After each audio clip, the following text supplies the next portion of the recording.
লতি বাঁচতে যাদের হাত চুকলায় এইভাবে হাতে গ্লুভ লাগাই নেবেন, তাহলে আর হাতের সমস্যা হবে না, হাত চুকলাবে না। লতি বাঁচতেছি আমরা না বিস্কুট খাওয়াইতেছে কোনছে।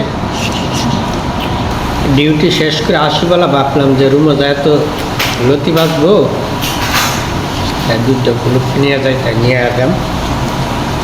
এই লতি বাংলাদেশে আমি খাইতাম না। মাই যখন হাত করে এনে সামনে দিত আম্মারে করতাম যে আম্মা এগুলি দেখলই না গলার মধ্যে শুকলায়, এগুলি সরব নৌ সামনের দেয়, তা খাইতাম না। আর সে লতি এখন আসিয়া 8 টাকা কেজি কিনা খাই।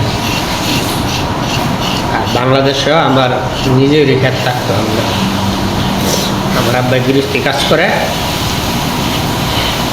আব্বাই লতি লাগে তো, কিন্তু খাইতাম না। কারণ 8 টাকা কেজি কিনা খাই, আবার নিজে বাচ্চা